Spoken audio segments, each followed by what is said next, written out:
بھارت کی ریاست کرناٹک میں ایک تاجر نے قرض دینے سے انکار پر بینک برانچ کو ہی آگ لگا دی، جس پر پولیس نے اسے گرفتار کر لیا۔ میڈیا رپورٹس کے مطابق ملزم نے اپنا چہرہ چھپا کر اور ہاتھوں میں دستانے پہن کر رات گئے تقریباً 2 بجے کے قریب شیشے کی کھڑکیاں توڑ کر بینک کے اندر پیٹرول پھینکا اور آگ لگا دی۔ کرناٹک پولیس کا کہنا ہے کہ 33 سالہ ملزم کو شناخت ہونے پر گرفتار کر لیا گیا۔ ملزم گجرات سے ویونگ مشین خرید کر انہیں ہائی ویری میں فروخت کرتا تھا اور اس نے کافی خواتین سے رقوم ادھار لے رکھی تھی۔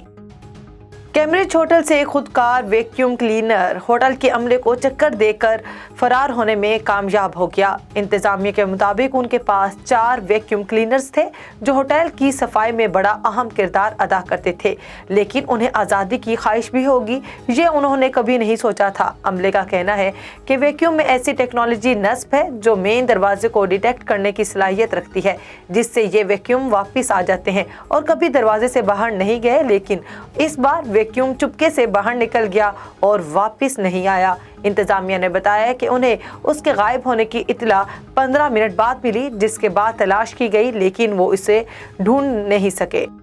ترکی کے ایک اسکول میں بچوں کے ساتھ ایک بلی بھی طالب علم ہے، جس کو اسکول انتظامیہ کی جانب سے اسٹوڈنٹ کارڈ بھی جاری کیا گیا ہے۔ سماجی رابطے کی ویب سائٹ ٹویٹر پر ایک ویڈیو نے لوگوں کی توجہ سمیٹ لی ہے، جس میں ایک بلی کو اسکول کے بچوں کے ساتھ ایک کلاس روم میں بیٹھے دکھایا گیا ہے۔ مقامی میڈیا رپورٹس کے مطابق ترکی کے شمالی مغربی صوبے برسا میں ایک آوارہ لیکن خوبصورت بلی گھومتی پھرتی بچوں کے اسکول کی ایک کلاس میں آ گئی، اور صرف آ ہی نہیں گئی بلکہ اس کو یہ کلاس روم اور بچے اتنے اچھے لگے کہ وہ روزانہ کلاس روم میں آ کر بیٹھنے لگی۔ اسکول انتظامیہ نے جب بلی کا یہ جذبہ دیکھا تو انہوں نے بھی بلی کو اسکول میں باقاعدہ داخل کر کے اسٹوڈنٹ کارڈ بھی جاری کر دیا۔ صرف یہی نہیں بلکہ بچوں اور اساتذہ نے اس انوکھی طالبہ کا پیارا سا نام بھی رکھ دیا اور اب اسے کارمل کے نام سے پکارا جاتا ہے۔